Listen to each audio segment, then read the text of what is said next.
Welcome back to my channel. Today's September the 8th, 2021. You're looking at a picture of my prophecy site, BibleProphecyMan.com. If you just found my website, I'd like to invite you to click the link at the top and it will download my book today for free, a documentary on the last chronicles of planet Earth. It gives all the connections between Bible, prophecy, and current events. It's loaded with information. And today I want to cover a few things. First of all, I want to cover what I said yesterday in a portion of that video that I made, which is on September the 7th post. I talked about many signs of the last days, and one of those many signs, I gave you a list of earthquakes among all the things that were taking place all at the same time, just like Jesus referenced in Matthew chapter 24.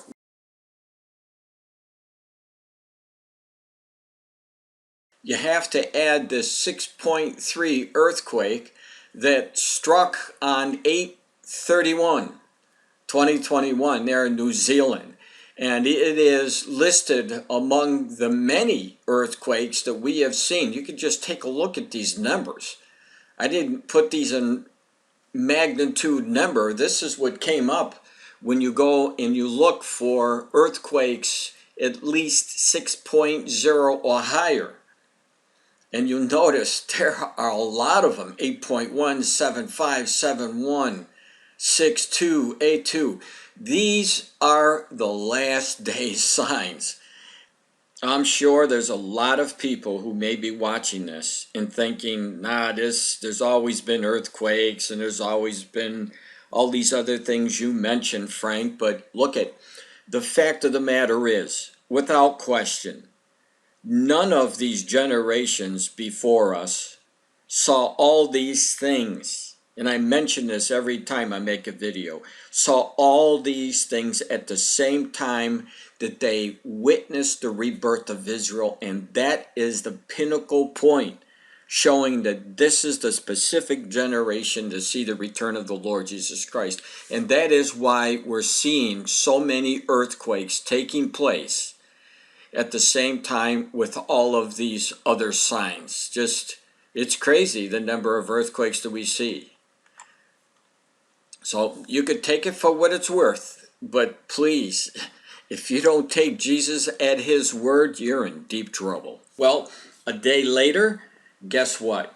We had some big earthquakes happen again, and folks, it is going to continue, and the earthquakes are going to be scattered all over the place, and we're going to see some really big earthquakes. How could I say that?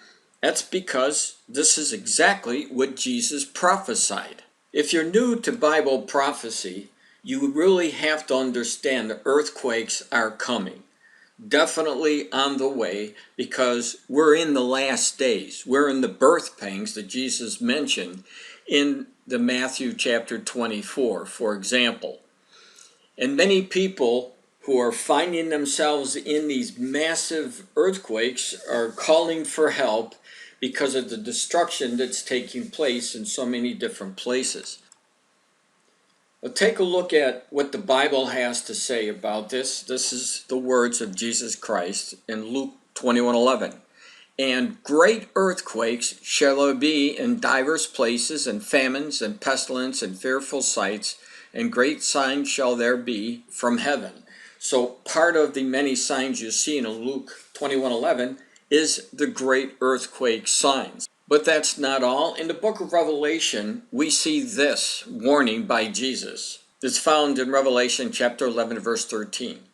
In the same hour was there a great earthquake, and the 10th part of the city fell, and in the earthquake were slain of men 7,000, and the remnant were affrighted, and gave glory to the God of heaven. Now, this particular event that Jesus references in chapter 11, verse 13, will be taking place during the tribulation period, when the church is already gone.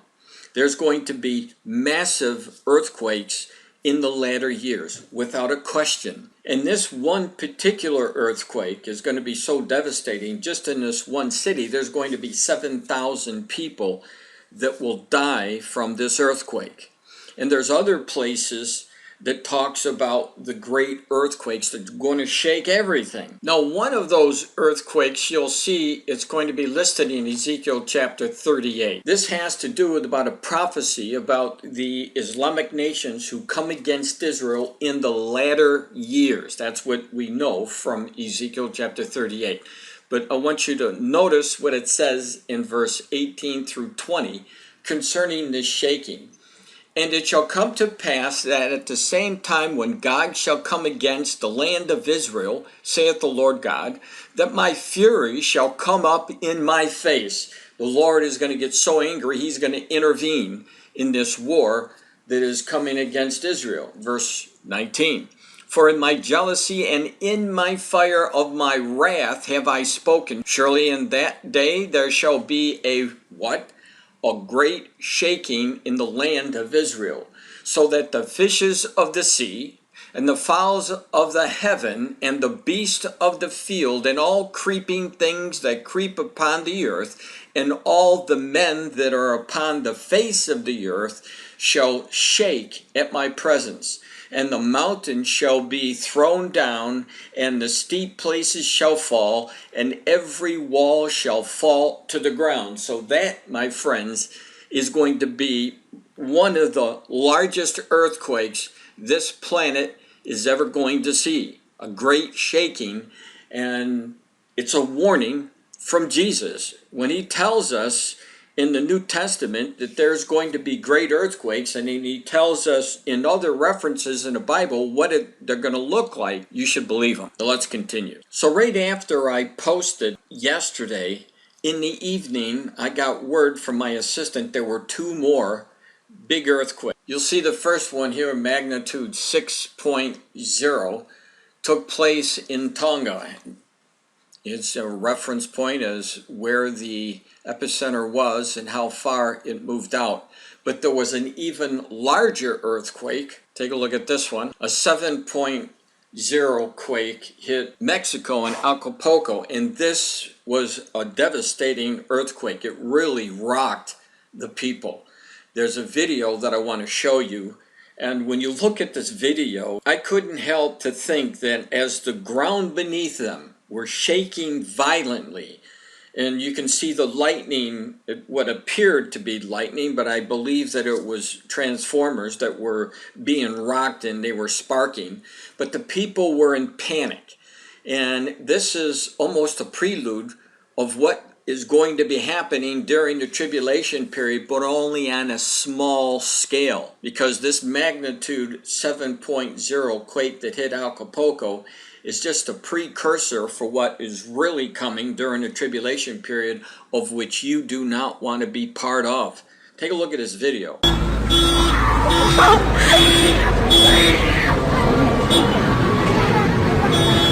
quickness.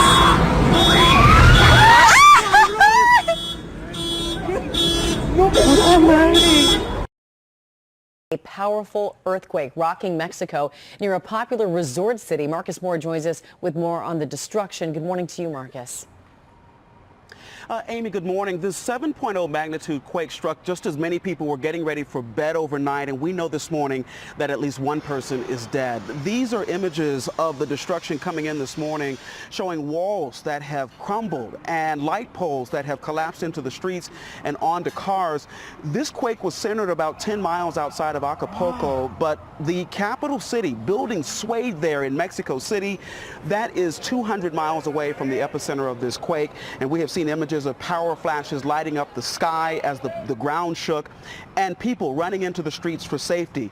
Mexico's National Civil Defense said that it was conducting reviews in 10 states, and outside of the one person we know that has passed away, there were no other reports of serious injuries or catastrophic damage. Still a frightening night for people in that region, many who got no sleep at all over fears of aftershocks. Amy, there have been more than 90 of them. We'll continue to follow the developments coming in this morning. Wow. This last section of current events and Bible prophecy has to do with actually two scriptures. The first one is in Daniel chapter 9 verse 27, and it has to do with about a peace talk. And the second one is you'll see also, but let me get to Daniel 9:27.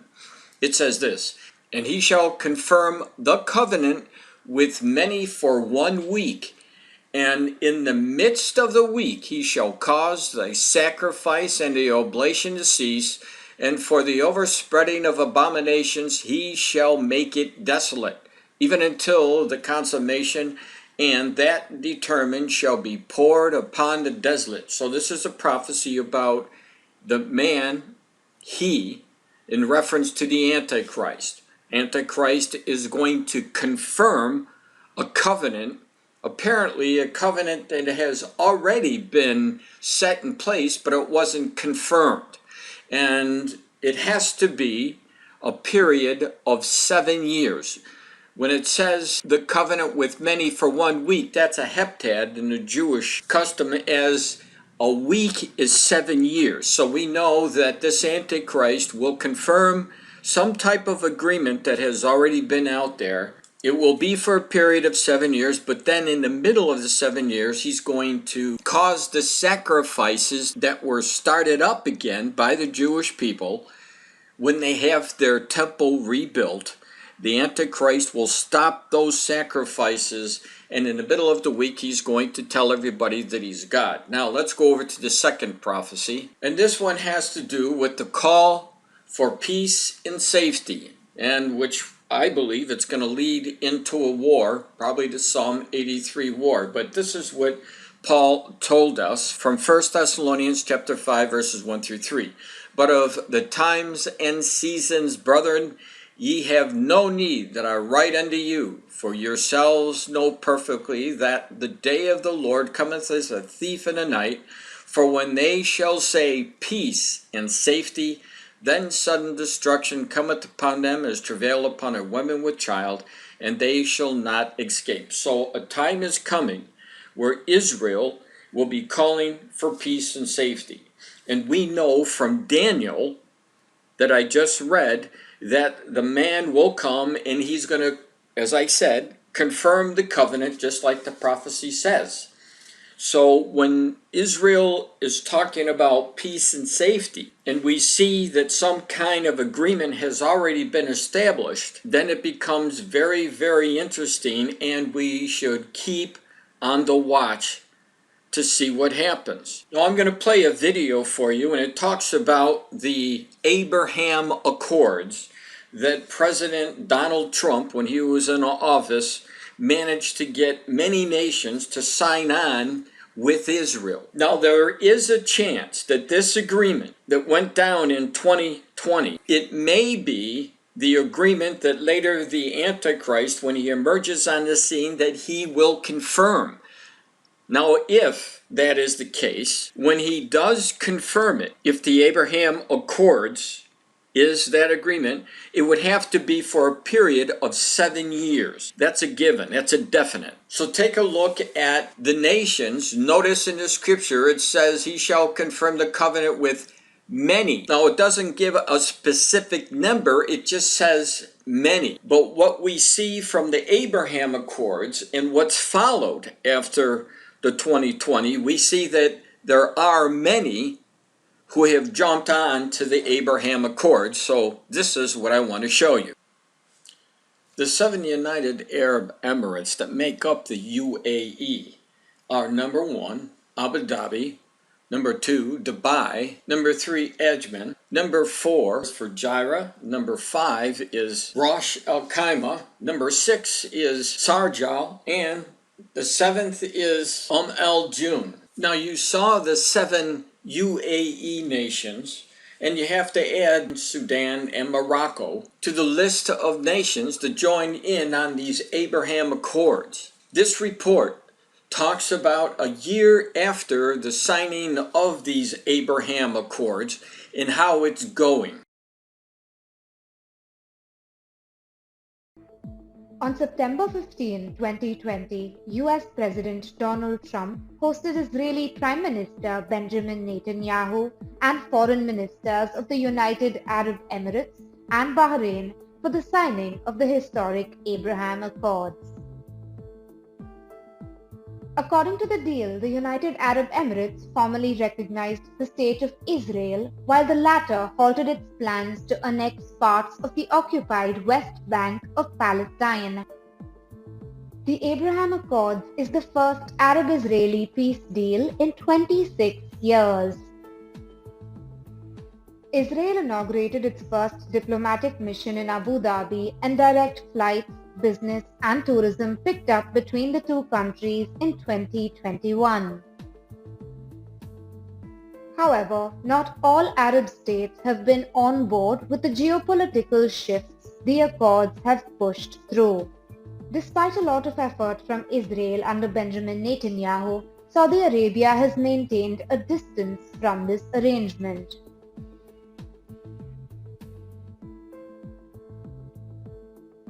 India had welcomed the accords, highlighting its support for mechanisms that offer peace and stability in the region. India now has stronger, multifaceted and growing socio-economic engagements with Israel and the Gulf countries than before, with over 8 million Indian diaspora in the Gulf remitting annually nearly $50 billion, annual merchandise trade of over $150 billion, and sourcing of nearly two-thirds of India's hydrocarbon imports and major investments. India is the preferred source of manpower, food products, pharmaceuticals, gems, jewelry, and light engineering items.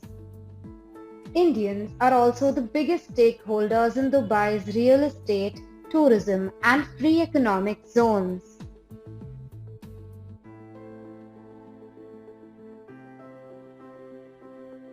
India has looked at an increased strategic footprint in West Asia for some time now. Thanks to the Abraham Accords, there have been some developments on the defense front between India and the West Asian region. Indian Air Force Chief Air Chief Marshal R.K. Bhadoria visited Israel in August 2021. According to reports, an Indian contingent of the Indian Air Force will now visit Israel in October to take part in multilateral military exercises. In the same week as ACM Bhadoria's visit, India also conducted the Zayat Talwar naval exercises with the UAE off the coast of Abu Dhabi. In December 2020, Indian Army Chief General M.M. Naravane visited the UAE and Saudi Arabia, becoming the first chief of the Indian Army to do so. India has had to play out a delicate balancing act between the Arab Gulf and Israel over the decades. The signing of the Abraham Accords has removed this significant strategic obstacle. So there you have it. We have in the midst the possibility that an agreement has already been established, as we see from 2020, with many nations, just like the prophecy says. The question is, will soon a man arise that will confirm either the Abraham Accords that was already signed or the Oslo Agreement from 1993? Which I talk about in another video.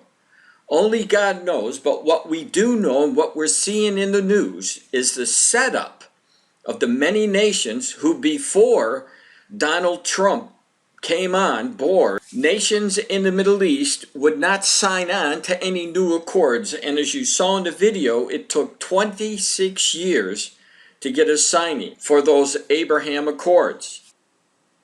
So in closing, how do we know that we are on the road that I've been talking about? Well, if you look at this article that came out September the 6th from the JNS, the Jewish News Syndicate, look at the headline. And I'll connect the dots for you in case you need to have them connected.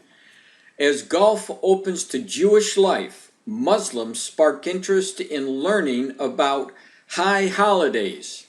1 year after, notice what they're talking about, the Abraham Accords, which we've been talking about, were signed. Locals from communities in Gulf states have taken a keen and public interest in the Jewish New Year and its traditions.